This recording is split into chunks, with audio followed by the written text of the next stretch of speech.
Bismillahirrahmanirrahim. Alhamdulillahirabbil alamin. Allahumma shalli wa sallim wa barik ala sayyidina Muhammadin salatan tuballighuna biha hajjatal haram wa ala alihi wa sahbihi al-kiram. Subhanaka la ilma lana illa ma 'allamtana innaka antal alimul hakim. Rabbi shrah lana sadrana wa yassir lana umurana wahlul 'uqdatam min lisani yafqahu qawlana. Allahumma nawwir qulubana binuri hidayatika kama nawwartal arda binuri samsika abadan abadan bi rahmatika ya arhamar rahimin. Allahumma 'allimna at-ta'wil wa faqihna fid-din bi rahmatika ya arhamar rahimin. Amma ba'du. Hadirin jamaah yang dirahmati Allah, 2 hari yang lewat kita melakukan salah satu amaliyah sunnah daripada Rasulullah sallallahu alaihi wasallam bertepatan dengan di bulan Muharram, yaitu sebagian daripada Asyharul Hurum, bulan yang dimana Allah Subhanahu wa taala memuliakannya. Tentunya ketika Allah Subhanahu wa taala menganggapnya mulia, maka kita pun sebagai hambanya agar senantiasa memuliakan bulan tersebut dengan berbagai amaliyah sunnah. Tentunya dengan tiada lain tujuannya agar kita benar-benar menjadi orang yang bertakwa kepada Allah Subhanahu wa taala dengan amaliyah sunnah kita.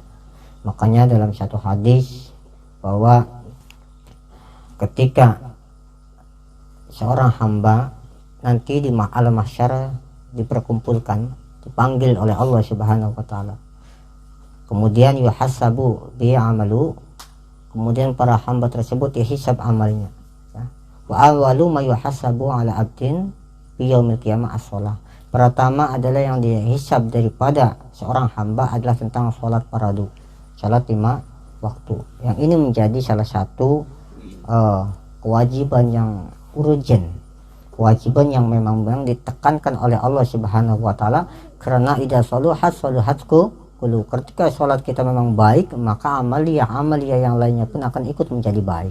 Tapi sebaliknya wa idza fasadat kulluhu, ketika kedudukan sholat kita ini memang tidak baik, tidak sempurna dalam ibadah sholatnya, ya, dalam tanda kutip bukan berarti tidak sempurna ini kita misalnya lalai dalam sholatnya, tapi ketika kita memang tidak berusaha untuk menjaga sholat kita, ya. Karena kita tahu bahwa makom kita adalah makom yang level rendah, yang sholatnya memang tidak seperti para anbiya, para ulama ataupun para nabi, ya. Tentunya level yang paling terbaik dalam diri kita adalah level ketika kita bisa istiqomah.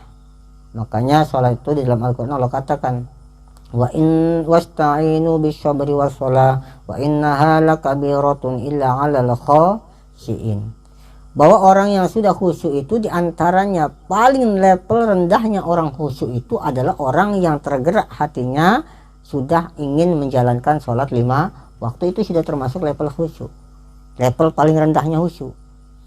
Yang kedua level khusyuknya adalah orang yang memang sholatnya baik.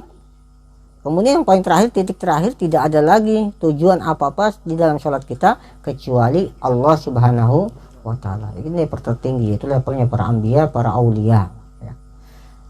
Makanya ketika seorang hamba di awal nanti dihisab dengan masalah ibadah sholatnya, kemudian ada seorang yang rusak fardunya, artinya memang banyak bolong-bolongnya. Ini keistimewaan umat Islam, ini banyak bolong-bolongnya gitu kan.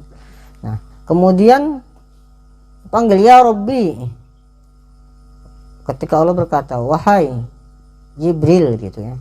Kemudian Allah mengatakan ya Jibril, lihatlah unduru, ya Jibril unduru, lihatlah orang-orang yang memang sholatnya tidak baik tadi, ya. Ini yang taqawda fardatan, ketika mereka fardunya sudah rusak. Ada yang sholat duhurnya misalnya iya, sholat asyarnya tidak. Ada yang sholat maghribnya iya, sholat isyanya ketiduran. Ada yang sholat isyanya bagus tapi sholat subuhnya bablas gitu, ya.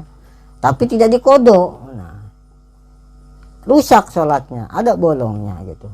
Ataupun memang yang benar-benar rusak dalam sholatnya itu hanya sebatas tidak ada level dalam ibadah gitu. Maka unduru ya Jibril, lihat kata Allah sipulan tersebut, yang orang-orang yang rusak dalam ibadah fardunya. Wa yukammiluha bi syai'in,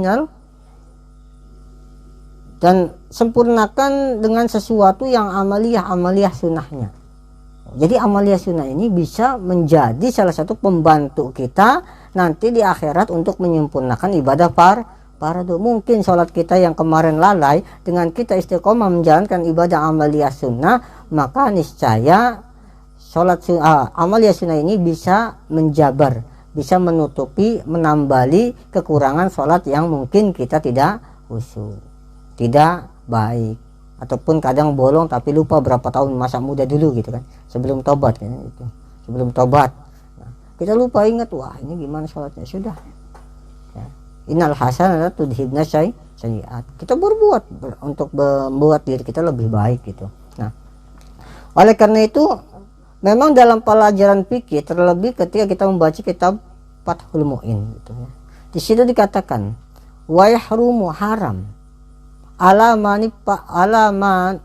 manfata min salatul faradi, orang yang memang di dalam sholat fardunya terlewat, apa yang diharamkan yaitu mengerjakan wayaf alun nafilah, mengerjakan suatu amalan sholat sunnah. Misalnya contoh subuhnya kesiangan tidak diqodho, sholat duha, maka duhanya akan menjadi haram dalam konteks fikih gitu, dalam konteks fikihnya seperti itu.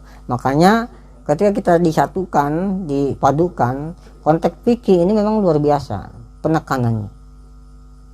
Tapi ketika kita masanya sudah tidak tahu berapa jumlahnya, ya kita sholat semampu kita untuk berbuat lebih baik, kemudian amaliyah sunnah ya semampu kita pun kita kerjakan. Mudah-mudahan amaliyah sunnah kita ini bisa menutupi amaliyah fardu kita yang memang kadang banyak kekurangannya.